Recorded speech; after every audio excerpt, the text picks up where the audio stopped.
Welcome to another episode of The Wave. My name is Adam. My name is Nick. Welcome to The Wave. It's another edition of the weekly news and chat show from the world famous Bottom of the Stream podcast. It is indeed. We're Welcome back aboard. again.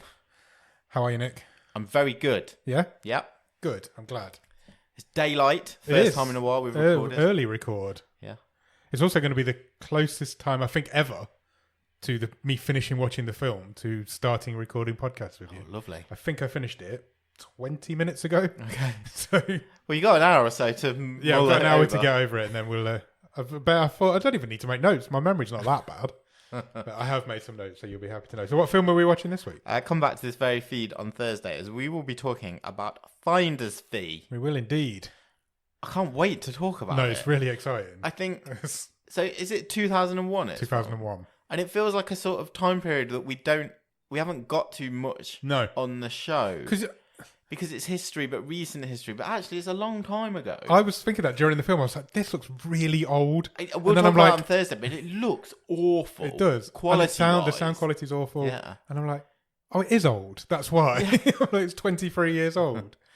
And it was a direct-to-DVD release as well. Yeah, it was. So interestingly, it's been re-released on DVD recently, which I think is why it's appeared on Netflix. But we'll get into all that on Thursday. Yeah. So yeah, come back and listen to it. It's a young Ryan Reynolds film. A young Ryan Reynolds, a young Matthew Lillard, Yeah. and a younger but not young James Earl Jones. Yeah. And Robert Forster. Yeah. There's loads of people in this film, so it's going to be really exciting to talk about. What did we watch last week? Last Did we week, get that right this week? Last week we watched Japanese anime parkour futuristic post-apocalyptic movie Bubble. Which makes it sound really exciting, but it actually turned out to be the shortest movie show we've done in about 6 seasons. Because it had a lot of sequences of parkouring for minutes and minutes and minutes. Yeah, I think the episode came out 44 minutes long, Yeah. which is unheard of these days. But I enjoyed Bubble. yeah, I know you did. And you thought it was alright? I thought it was all right. I thought it was fine. It's sitting mid-table in Yeah, our third at the minute in the stream. in table. our young stream table. It is indeed. So So go back to last week's episode and listen to that if you want. I think It's out there now. that's a perfectly fair placement for it. Agreed. Anyway, what have you been up to this week? I've been to the cinema, which Oh, I'll lovely. talk to you about. I had some pancakes on Tuesday. Excellent. Made them myself. Did you have pancakes? Yeah, I'm pretty much done with pancakes next year. So I had pancakes Tuesday. Yep. As like a pudding, Yes. and then I had to make over 50 pancakes yesterday. 50 pancakes? What? So you know I don't like to talk about my charity work, Yeah. but for my charity work, we made loads of pancakes. The day after for the Pancake kids. Day. We should Yeah. say to our American listeners it was Pancake Day in the UK. Shrove Tuesday. Yeah. Yeah. For some reason, it's the only day of the year we eat pancakes. And this year it also fell the day before Valentine's It Day, did, so it was yeah. quite the double header. So yes, on Valentine's Day I spent flipping 50 pancakes. Wow. So I had finally reached my Were they for the homeless? or- potential. No, for the youth. For the youth. The youth homeless. Yeah, no, they weren't homeless. For the youths. Yeah. Well I've done. reached my potential flipping. You never want to flip another pack. Are you a good tosser? Not bad. I mean, the key is always though you can't toss cold. So Yeah, Like- that's true. that first round, you've almost got to not give it up because they're not always terrible, but you got to get the heat in those pans. The first one's never going to work, Yeah. is it? So by the time you're 5-10 minutes in, everything's up to heat and you're going like, yeah. I'm not a confident tosser. I am... Because I was alone, I thought, I'm just going to use a spatula. I'm not showing off to anybody. And I don't want it to fall on the floor. I did do a fair bit of tossing because there was a couple of videos needed doing, and mostly they went okay. But yeah, once I was really in the rhythm, I'm spatula in. You've So I got had a 3 spatula. pans on the go Big- at once. Oh, wow. I was panicking with one. Nice. But I don't mind a toss. What's your topping of choice? Me, lemon and sugar. I'm a Nice. simple guy. Yeah, I like it. I didn't have any lemon or oranges. Okay. But So just had sugar. I did have some strawberries. Right. And randomly, I had a Twix in the fridge. So I chopped up a Twix and had strawberries and Twix. Nice. Absolute. I thought about melting it, but I Indulgence. didn't think it'd work melted because it's got biscuit in. So Yeah. I chopped it up finely and sprinkled it over with some Yeah. some strawberries. Twix dust. Yeah, it was nice. 10 out of 10, I'd do it again. That does sound great. I mean, I'm not a massive fan of them. I've got because when we're talking about, for non-UK listeners, we're talking about Shrove Tuesday, Pancake Day. They're like crepes. Crepes, yeah. They're not my favourite type of pancake for a breakfast pancake. I'm not a big breakfast pancake guy. Yeah. I don't have it often, but no, they're just. I'm not a big fan. I like a crepe. Yeah. Yeah. Every year I have them on Shrove Tuesday, and every year I think I should have these more often, and then I don't have them again for another year. We occasionally will through the year if Yeah. for a special breakfast. No, I just don't. It's not something I do, and it's the easiest thing in the world to do. Yeah. It's strange, isn't it? Make your own batter. I did make my own batter. Yeah. That's the thing. I remembered to buy everything for the batter. Yeah. Forgot to buy any toppings. So that's why I had a Twix and some old strawberries. What about Valentine's Day? I don't do. I don't You really, don't do we Valentine's don't Day? really do Valentine's No, Day. I don't think a lot of people do these days. Do they? We never have. Never have. It's No. more of a young new couple thing, isn't it? We don't do cards or anything. Do you not? But my wife's birthday is in like a couple of Yeah, days. that's true. So that is always there as well. Cool. But we just never really have done Valentine's No. Day. Why do I need a day to tell my wife I love her? It's true. I think it's for new couples, isn't it? Is it? Yeah, I think don't so. know. I don't know. I'm the last person to be talking about Valentine's Day. Right. I've got a question of the week for you. Sure. It's a weird one. I'm sorry. I've just seen it on Instagram That's a fine. minute ago, so I thought I will use that for this week. The question is, you can take anybody in the world out for a day. Yeah. Take them out for a day, spend a nice day with you, enjoy your day. If they, at any point in that day, touch your butt, you get $10 million. Right. Who are Okay. you taking? So it doesn't have to be. Can't be your wife. No, fine. So it doesn't have It's got to to be somebody you think at some point they're going to touch my butt. Could that be an accidental butt touch? No. Oh, so it's got to be an actual give Yeah. you a squeeze. Yeah.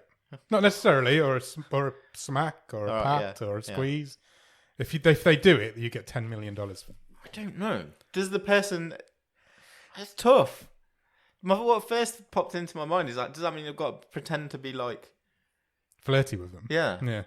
That was my thoughts. as well. I mean, is it immediately built on a lie because I've got to not wear my wedding ring or something? I'd Don't know. Or That's not the only it way could to just be get somebody who's touchy feely. Yeah, There's yeah. people out there who like a good hug and a good squeeze. like you say, a little pat on the Yeah.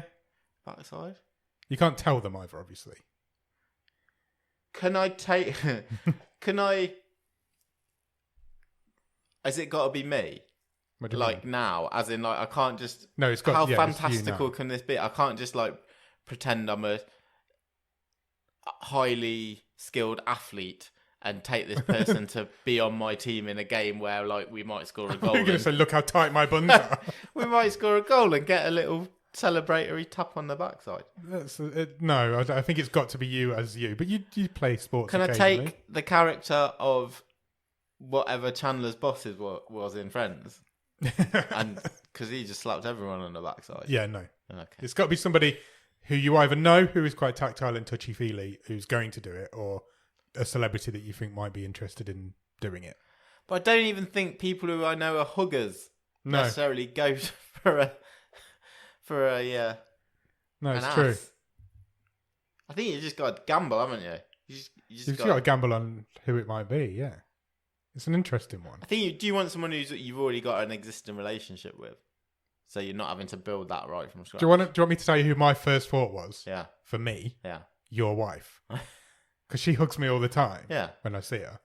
So I figured she might just Yeah. smack it occasionally. yeah. But you can't choose her. No, I couldn't. For you, I think that's a really good choice. Yeah. Yeah. Especially because of the compliment I gave her the other day. Did you see that? I'm gonna say yeah. Yes, I did. Yes, I know what you're talking about. Yes, 100%. And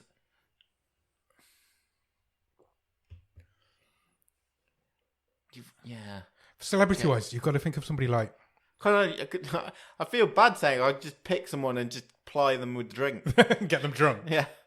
I And all I want is a Who's like a eccentric celebrity who's going to be like touchy-feely? Christopher Lloyd.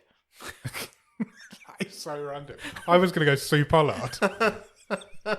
She feels like she... What a double date that'd she be. feels like... Me, it would you, be a great night out. Christopher Lloyd and Sue Pollard. Where would we take them? Go have a game Back of to the future. Mini golf. Mini golf. Yeah. Oh, talking of mini golf. Yeah, okay. A mini golf course just opened in our town. Yeah. Have you seen the photos? Yeah, yeah, Oh, yeah. it is so funny. Yeah. I don't know if maybe I'll post them in the Discord, but it's fucking hilarious. Yeah. It looks like a golf course from Wish. It's a tough one, but I'm going to go with your wife or Sue Pollard. Okay. Two very similar people. I might choose you if you didn't know that this was the ulterior motive. It's not a bad shout. I reckon if you bent over in front of me enough times, I'd give you a smack at some point. Yeah. You or Christopher Lloyd. We've been compared before. It's the age thing. Yeah. Good shout. Okay. And I'd just take you out for the day. Where would we go? We'd play mini golf. Okay. And I'd take you for crepes. Nice. Because it's topical. We go to the zoo. We could pop to the zoo. We me and you randomly went to a zoo once. Yeah. Do you remember? To Just on a random day. And then I'd take you to two restaurants. 2 restaurants? Yeah, we'd go for dinner. Yeah. But then I'll take you to one of them dessert restaurants. Oh, okay. Speciality restaurants. Is that after the crepes, or is this where we get the crepes from? No, crepes are in the morning. So we're going out 3 times? Yeah. Oh, you're like my dream man. Oh, yeah, we're not going home. This is like... I'd definitely smack you on the ass if you took me for 3 meals in a day. And after that, we'd retire to a home. A home? And we would drink port, eat cheese, and play dominoes. Okay. This is like my dream day. I feel like slapping your eyes right now. You've won. I thought that question was going to be shit, but we actually made it quite entertaining. Well done. Right, should we do some Netflix news? Sure. What we're going to do this week is we are going to do the Netflix news first, with the caveat that this week's Netflix news is nowhere near as interesting as the rest of the movie news. Okay, fine. Just to drop that tease, in my opinion. But we will start with news this week that Apple have been forced to remove an app from the App Store this week. Okay. Because it was... I don't know if you've heard of this at all, but it was outranking the Netflix app, the Prime Video apps, all these streaming services app. Okay. But it was a bit naughty. It was an app called Kimi, Kimi. Right. It was disguised as an app that tests your eyesight by sort of playing Spot the Difference. Okay, like a game. Yeah, similar photos and stuff like that. But actually, it was really an app containing bootleg shows and movies. Oh, like a pirate's app? Yeah. Oh, wow. Yeah, including recent blockbusters and movies still currently at the cinema. How have they got that past the Apple's censors in the first I would place? love to know how they got it that far. Wow. But it was riding high in the charts earlier this week. Engadget are saying its offerings varied in quality in a way that is familiar to those who have looked for shows and movies online before.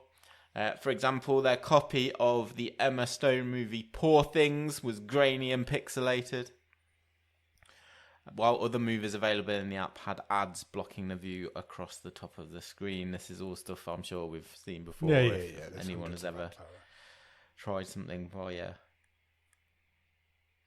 nefarious means. That feels like that must have gone viral somewhere for it to get that many downloads, because if it's not on the App Store advertising what it is, how are people finding it? Exactly. Somewhere that's gone viral. Yeah, exactly. But even if it hadn't gone viral, how has it slipped through Apple's... Yeah. Our experience, for example, of just getting, I know it's slightly different than the App Store, but getting a podcast on Apple. God, yeah. It was by far the most stringent. Oh, by a long way. We launched this podcast in terms without of hoops being on Apple. Hoops to jump through. Yeah, it took, I think they eventually got into Apple 2 weeks after we launched it. Yeah. It took ages to get there. So yeah, how they've managed to do that is great, but it is really interesting. But it's it's gone. It is no longer. It is no longer. Yeah. How interesting. It'll still be out there somewhere. It's just not on the App Store. Yeah, exactly. Yeah, exactly. Crazy. Couple of news updates for forthcoming Netflix releases. Okay. The first of which is a bit more info on the TV version of The Gentleman. Okay, yeah. The Guy Ritchie movie, which we knew Netflix is bringing to life as a series. The film's really good. Yeah, I really enjoyed it. I did. We have learnt that The Gentleman launches on Netflix on the 7th of March. Oh, wow. That's like really soon. Yeah, and we have a bit more info in terms of a synopsis of the show. So, White Lotus star Theo James leads the cast as the awkwardly named Eddie Horniman, Wow. Great name. also known as the Duke. He unexpectedly inherits the entire estate of his wealthy father. Little does he know that the family's fortune, which he thought to be legitimate, is actually built on an illegal cannabis trade, which plunges him into a murky criminal underworld filled with dangerous individuals. Okay. Yeah. Jolie Richardson is in this as his mother, with Vinnie Jones as the loyal gamekeeper. Jeff. Ray Winston is also in this, Oh, wow. as is Giancarlo Esposito, who is a very busy man. How does he do it? How is he going to be able to play a high society drug dealer? Who knows? That doesn't sound familiar. Netflix has released a series of motion posters Motion posters. of Is that what this is? each character. Oh, sorry. I thought that was a motion poster, but it wasn't. Which It was a video. you can go and find. Cool. Okay. Yeah, not look to wait for that one if that's your bag. I'll watch it. Why not? More casting news from Netflix regarding the follow-up to the Jeffrey Dahmer monster series. Oh yeah, Dahmer Monster, the Jeffrey Dahmer monster story monster. That's the one. Yeah. So season 2 of that anthology series is slightly... It's got slightly less colons in the title. Okay, good. Monsters. Monsters. The Lyle and Eric Menendez story. Okay, that's much more easier to say. Yeah, I would say so. Obviously coming from Ryan Murphy, who is someone who has definitely slowed down his output. Yeah, he over certainly the last has. couple of years. Just as a reminder, it's about two brothers who killed their parents in 1989 and the events surrounding the murders. Both were convicted of first-degree murder and sentenced to life in prison without the possibility of parole. Now, added to the cast of this are Javier Bardem Okay, and big name. Chloe Sevigny. They will play the parents. Oh, okay. So they're going to be in the first 10 minutes of the first episode. Jose and Kitty Menendez. The brothers will be played by Nicholas Alexander Chavez and Cooper Koch. Cooper Koch is a great name. Both newcomers. Also in the cast is Nathan Lane, All right. who will play investigative journalist Dominic Dunn, who covered the trials for Vanity Fair magazine. Interesting. There's a whole load of more cast. The whole cast's been announced, but essentially, that's our synopsis and casting release for that. No exact date yet, other than that will arrive later this year on Netflix. Cool. I mean, Did you finish Dharma? I did. Say what you want about Dahmer. It was a great show. Yeah, it definitely seemed to surprise people with the numbers. It did, Yeah, didn't definitely. It was a tough watch. Hmm. Don't get me wrong. It's not a nice show, but it was really good. I'm looking forward to that. It's a less famous story, that Yeah. isn't it? So Yeah. it'd be interesting to actually learn something. And then the final bit of Netflix news before we move on. I think this was just a matter of time. Netflix has announced in the style of all their other sports documentaries, baseball Okay. is next in line. And over the course of I think starts in a couple of months, the 2024 Major League Baseball season, Netflix will be following the Boston Red Sox Right. as they compete across ups and downs in one of the most rabid sports environments in their league. Okay. A documentary following their season will debut in early 2025. So they're doing it over this coming season, and it's going to Correct. come out next year. Okay. From the same production company behind Cheer, Last Chance U, and The Wrestlers. Okay. Netflix say it will offer unprecedented access to players, coaches, and executives from one of sport's most historic teams. Cool. Yeah. Excellent. It feels like, why hasn't that happened already? A baseball documentary, given how Netflix is churning them But out. to be fair, if you'd have asked me yesterday, I probably would have said, yeah, there is one. I'm sure there is. Okay, that's Netflix news done. Cool. Let's get into the good stuff. crack on with probably the biggest news story of the week, and we're going back to the Marvel Cinematic Universe. We are indeed. Because on Valentine's Day, Marvel confirmed the cast for the upcoming Fantastic Four movie. Okay.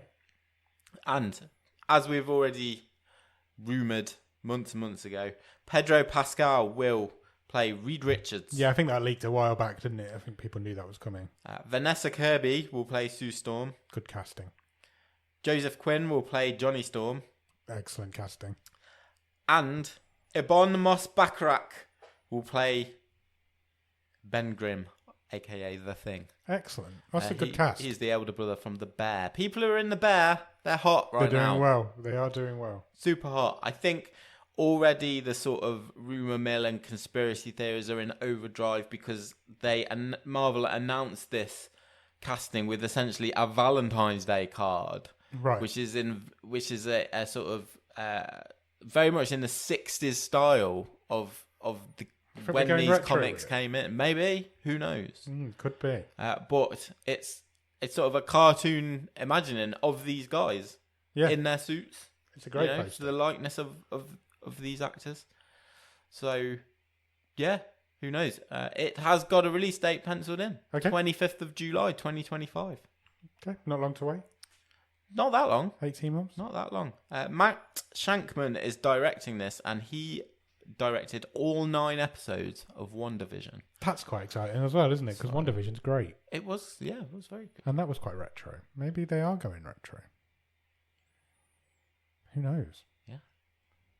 Which would be a take that neither of the previous Fantastic Four movies have taken. If we're going to the 60s or alternate universes, or who knows how this all ties into the Marvel mess. Well, we've got the multiverse is there, isn't it? There's no reason that you can't do it. You can do whatever you want with that. That's exciting. We'll keep our eye on that. There'll be loads of news coming to that. Talking of Joseph Quinn, he had a big day on Valentine's Day. I'm sure he did as well, because he's a very good-looking man.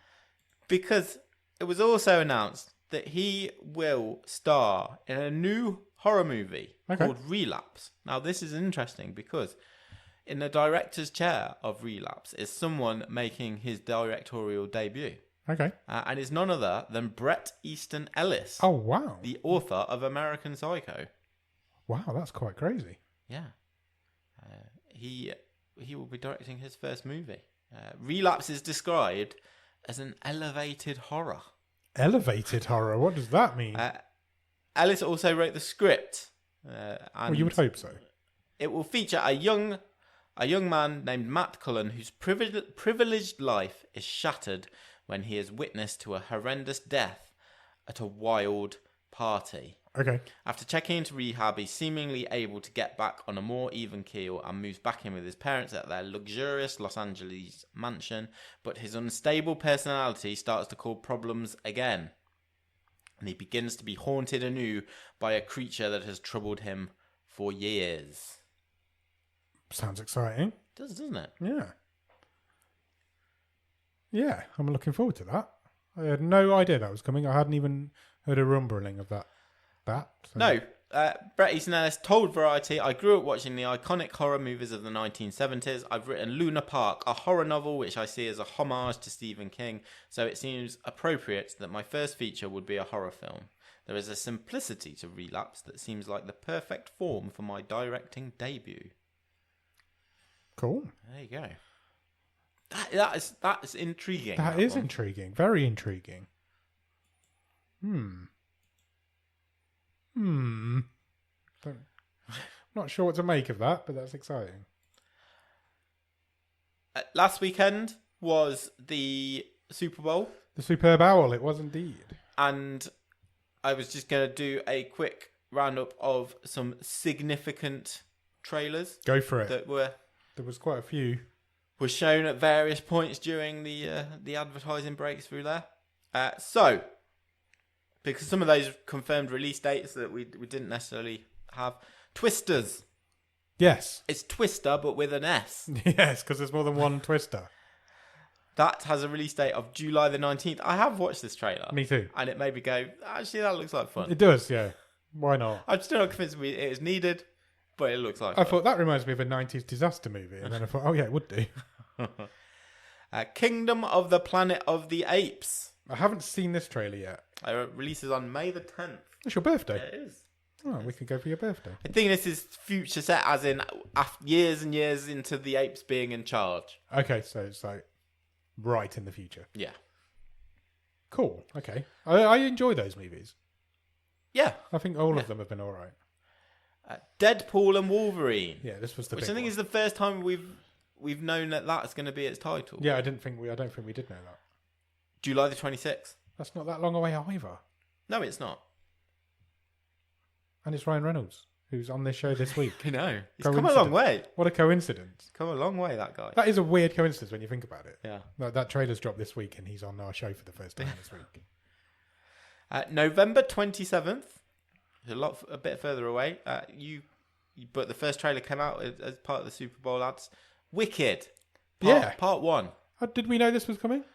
I didn't know it was 2 parts. I didn't knew there know was it a was coming. Wicked movie in development. I didn't. I mean, you've already got a 2.5 hour musical. Why Yeah. don't you just make it into 2 films? Yeah, it just seemed a bit strange. Whatever. Starring Ariana Grande, Cynthia Erivo, and Jeff Goldblum. Cool.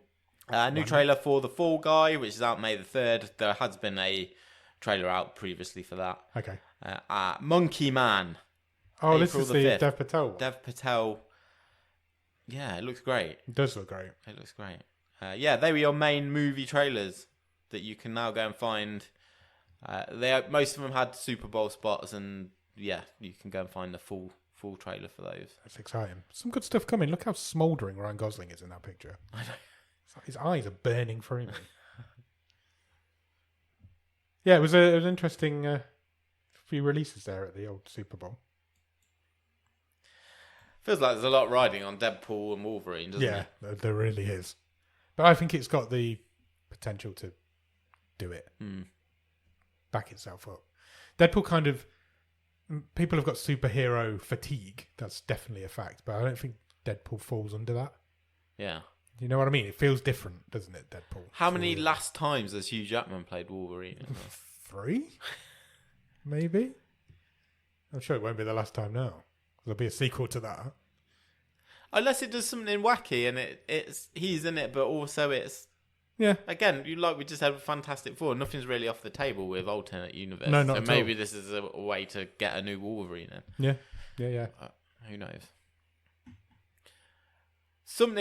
A project that really feels like it's been round the houses for probably ever since we've started doing this podcast. Yeah. I feel like there's been 5 or 6 potential versions of this movie. Is the Masters of the Universe live action It does film. feel like we talk about it quite regularly. It was at Netflix for a while. I think it was at Amazon. It's now back at Amazon/MGM.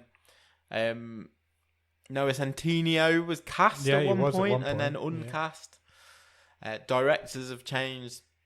It feels like, well, we'll see if this sticks, but it is now, like I say, it's a new home at Amazon MGM, and a director is reattached to Masters of the Universe.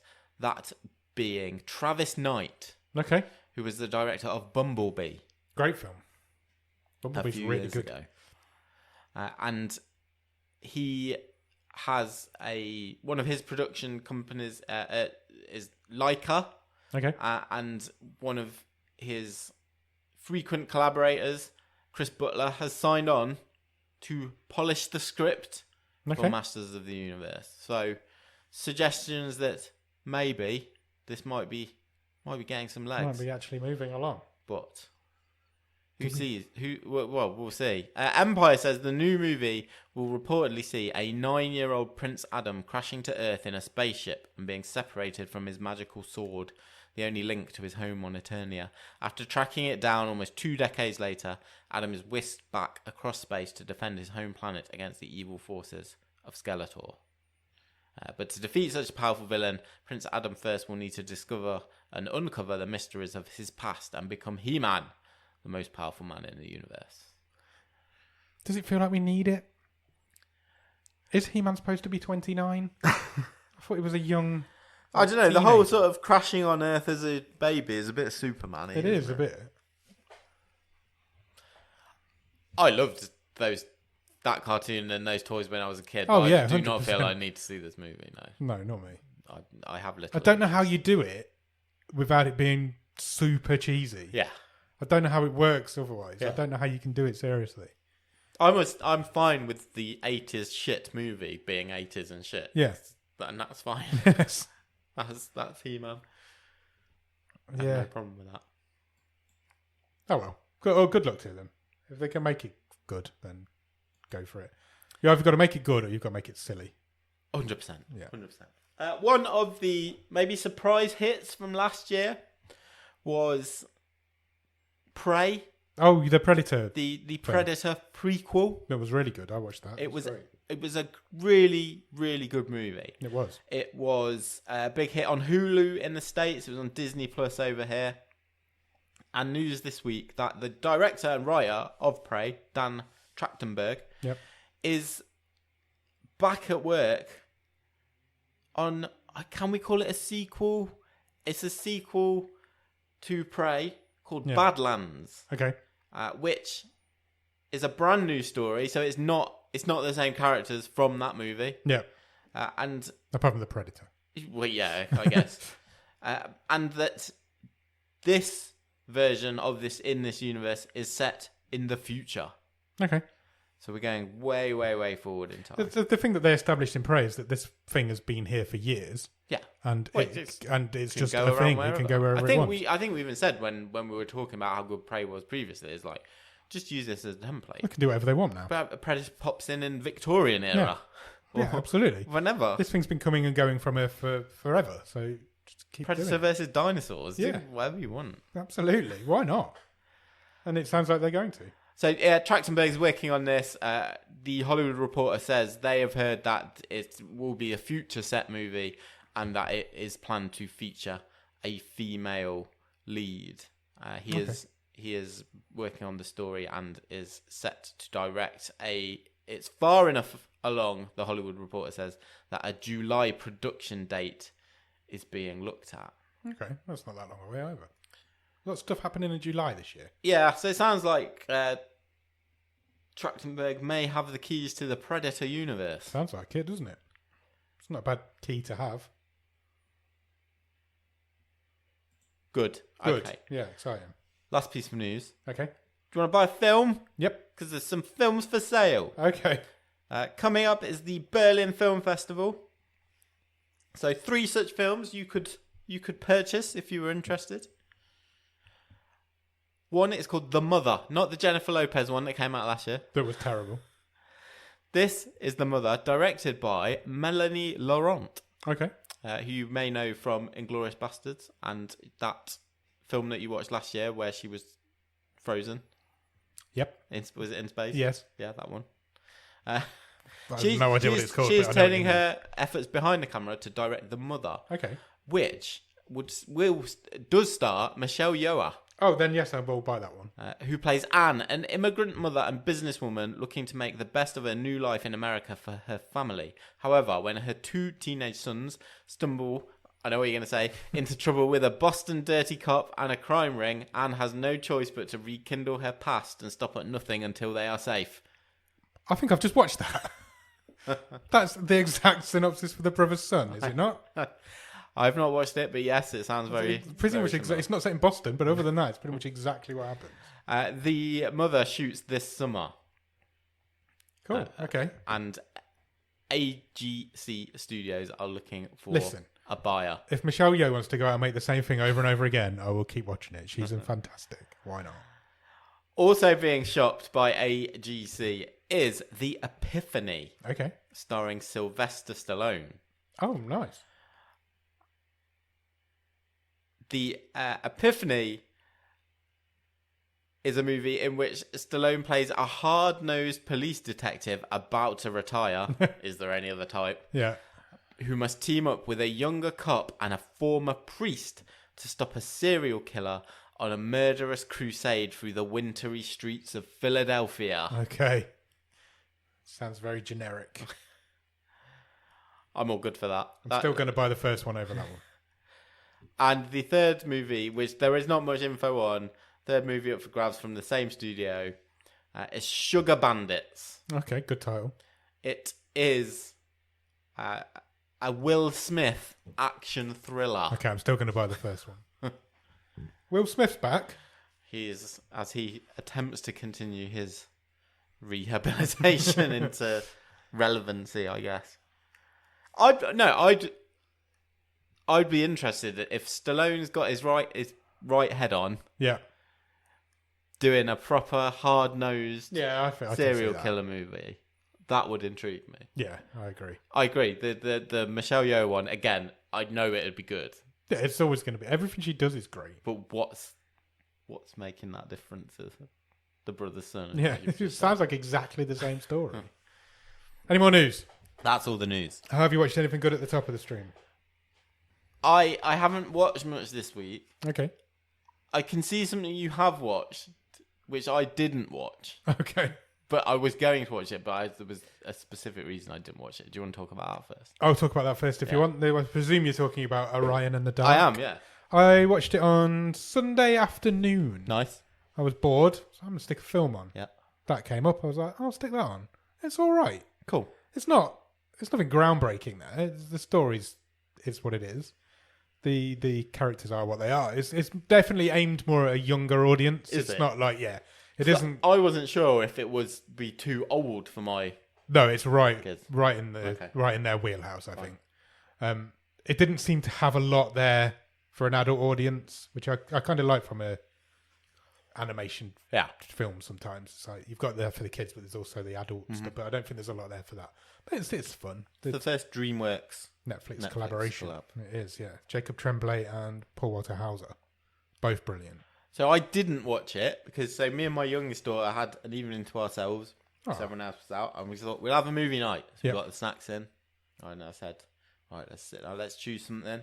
And we looked at a few options, and that was high up there. And I said, this is new. I think we might like it. Let's try that. Maybe we could watch that. And she vetoed it. All right. And we watched Encanto instead. How many times have you watched Encanto? Quite a lot of times. I feel like it's right up her street, the younger one. Yeah. I feel like she'd love it. I'll work on her. It's not only do you know the story? Vaguely, yeah. It's a kid who's scared of everything. Yeah. He's literally terrified of everything. And the dark takes offense to it. And this dark's like, I want to show you why you shouldn't be scared of the dark. And he takes him on this wild adventure, and he meets loads of other night characters as well. So there's one called Nighttime Noises, who's just like this robot that makes noises all the time. There's Dreams. Yeah. She's like this shiny woman. Sure. There's loads of different and then the light is always chasing the dark. Yeah. So dark has to get out of the way because light's coming through. Oh, yeah. He's like this superhero guy. So there's all these different characters in there, and it's good. It's entertaining. Yeah. I think. Yeah, it's more for a kid. It's more for a child audience, I think. But your kids would love it. Cool. You should force it on them. Okay. I also went to the cinema on Monday. Okay. And I watched All of Us Strangers. What's that? It is a new film with Andrew Scott and Paul Mescal. Yep. And Jamie Bell's in it as well. There's only 4, and Claire Foy. I think they're the only 4 people in it. And Claire Foy's in everything, so that's why she's in it. It's about this guy. He's a writer. He is a very lonely man. Okay. And he lives in a tower block in London that's only just been built, so he's the only person who lives there. Nice. And so that doesn't help with his loneliness. And he meets another guy, and they fall in love. And this guy also has moved in downstairs, a lot of floors below him. Mm-hmm.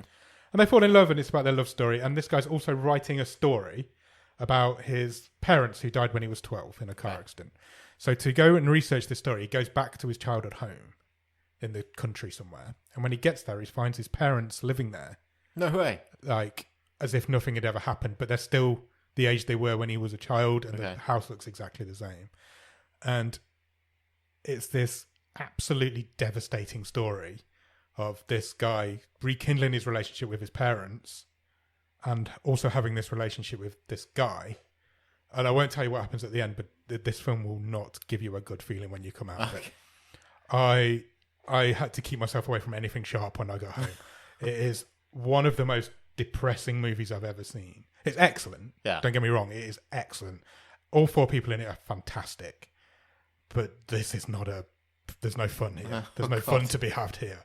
This does not end. There's no happy ending. There'll be no fun here. There will be no fun here. There's no happy ending. There's no uplifting moments. This is a dark, depressing story.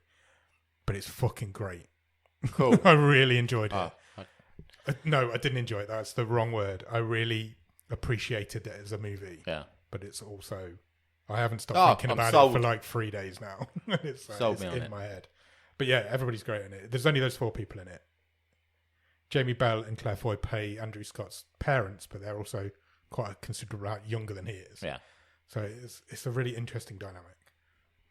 And then where it goes, you think you know where it's going, and then it doesn't go there. It goes somewhere slightly different. Yeah. But that's like takes your breath away a little bit. You're like, whoa, I didn't see that twist coming. Nice. Highly recommended. Other than that, I've not really watched a lot. I have started watching season 2 of Traitors Australia. Okay. Mainly because my brother had watched it and he wanted somebody to talk to it about. Because I like to, because I've only just finished the UK Traitors, I like to keep a bit of a gap. Because I did watch the first season of Traitors Australia as well. So. It's different. It's edited very differently to the British one. The host is completely different to Claudia Winkleman. And it's in a hotel rather than a castle. Okay. But they still try and go for the gimmicky cloaks and masks and stuff. Yeah. But it doesn't work so well in a hotel environment. Like the Traitors Towers, they just sit around a table in the restaurant. Okay. It's like it doesn't have the same kind of gritty feel to it. And the contestants in season 2 are some of the most stupid people I've ever seen on a reality show. Right. As in they've got no idea what's going on? They've got no idea what's going on. And when they have got no idea what's going on, they just dismiss it. Fine. There's a guy in there who's a lot like Harry from this season, he's a bit clued up on how to play the game as a traitor, but he's also a fucking idiot. Whereas Harry was super intelligent and got it perfectly right. This guy's doing the same sort of idea, but getting it completely wrong. I'm only 4 or 5 episodes in. Yeah. It's been cancelled now in Australia as well, which is really interesting. There's no flair in just doing it in a conference room. No, it's strange. It is strange. The first season of Traitors Australia was great. Okay. Don't get me wrong, it's great. The way that show ends is really good. This one they've also got a few reality stars in there. Oh, okay. So they're not celebrities. This is what the US version did. The US do it with celebrities. These are not celebrities. They're just Yeah. people who have been on other reality shows. Yeah. So they're not like super famous people. But I can see why they've cancelled it. But they are so stupid. But it's worth checking out. The Traitors is great. It doesn't matter who plays that game. That game's entertaining to watch. So yeah, check it out if you want to. It's on BBC iPlayer. Awesome. I think that's it though. I think that's all I've watched this week. That's good. How are we doing for time? No, we're not doing too badly. Shall we quickly go through the top 10s? Yeah, let's have a look. Top 10 films in the UK? Sure. Number 10 is The Lost City. That's dropped down a long way. That was like right up there last week. Was it number 1 last week? I'm not sure. That's the Channing Tatum and Sandra Bullock movie. And number 9 is Brian Banks. The hell is Brian Banks? I don't know, but you pause then because I think you nearly said brain bank. I did. I had to think about it. I don't know. Is that Kiefer Sutherland and it isn't. It looks like it's about American football. It does. There's an American football pitch in the background. Number 8 is Ambulance. That's still knocking around in the charts. Here it's not very good. Number 7 is King Richard. Talking of Will Smith. It's Will Smith's Oscar-winning performance. movie. And also the reason he disgraced himself. It's about the Williams sisters, tennis stars. Yeah. Number 6 is Haunt. That's hanging around as well. I watched that a few weeks ago now. You did. Still in the charts. Number 5 is The Devil Wears Prada. Sure. Why not? Why is that there? Must be new to Netflix. I imagine it's just arrived, yeah. Number 4 is Poms. Yep. Not Proms. Old people cheerleading. Old people cheerleaders. Number 3 is Orion in the Dark. The aforementioned Orion in the Dark. This little thing is great. Okay. That's quiet. She's brilliant. Number 2 is Lover, Stalker, Killer. I don't know what that is, but it sounds like it's going to be a crime drama. But I think it's a documentary. I think it's a true crime documentary, yeah. And number one, as always, as soon as the Despicable Me films come onto Netflix, they go straight to number one. I've got a bit of a They go on and off. So I've got a bit of a conspiracy theory of this. Go on. Because the weather was terrible here last week. It was. Yeah. So my one of my youngest daughter, I said one day after school, I was like, "Oh, did they let you out today, or did you have to stay inside? Because it was raining all day, awful." And she said, "No, we had to stay inside." And I said, "Oh, what do you do when you can't go out?" And she said, "Well, we do colouring. We go for our lunch, and then we go back to the classrooms. We do colouring. We can play games. We can watch a movie." I said, "What did you do?" She said, "Oh, I did a bit of all of it because the movie was on in the background." And I said, "Oh, what movie did they put on?" She said, "The grey man who's got lots of kids. The third one of those." I was like, "Do you mean Gru? Do you mean Despicable Me 3?" She said, "Yes." Oh, interesting. So it's been that's why it's a number one in this country. Teachers are doing it to skive off their jobs. That's what you're telling me. It's been on at all the schools in wet play. Be careful, because if Netflix hear about that, they'll be making your kids have an account. Oh, yeah. If 30 people are watching at the same time, they will not be. You might have to redact that whole bit. That would explain it. Okay. I don't think I've ever seen any of the Despicable Me movies. I think I've seen the first two. I don't think I've seen the Minions. Just annoy me. Silly little things. TV. They really like you. Do they? Yeah. Oh. TV in the UK is again dominated by Friday Night Dinner. Number 10, season 4. But then, number 9, Fool Me Once has dropped into the middle of them all. That's not good for my OCD. And then Friday Night Dinners are also at 8, 7, 6 and 5. I've no idea why that's happened. It's not even new to Netflix. I think season 5 came onto Netflix recently, so people have just done a full rewatch, I assume. Number 4 is American Nightmare. That's doing some good numbers. sticky aroundness. Yeah, it's good. It's really interesting. Number 3 is Griselda. Yeah. I think Netflix might have wanted that to stay at number 1 a little bit longer. Okay. Personally. Number 2 is One Day. I'm surprised this hasn't topped the charts. Yeah. Because, it seems to be not only all over my algorithms, but all over my social medias of people saying, actually, this is pretty good. Yeah. And number 1 is Deadwater Fell. Okay. Which is one of David Tennant's drama series that he did not long ago. And that's it. Did I talk about I finished Boy Swallows Universe last week? No, you said you had a couple left. Oh, I finished it. Yeah? What was your final thoughts? The last 2 episodes make that show fantastic. Brilliant. It's really good. Highly recommend Boy Swallows Universe. Really, really, really good show. That's it. That's everything we've done, everything we've watched, and everything that Netflix have been up to. Fantastic. What more do we need to talk about? That's the week in a wave. The week in a wave. Oh, I like that. It's a good tagline. Thanks. The week in a wave. So we'll now go away and record a movie show, and then that'll come out on Thursday. It will. Simple as that, isn't it? Yeah, you come back here on Thursday and we'll be talking about Finder's Fee. We will indeed. So thank you for listening and come back on Thursday. Cheers. Bye.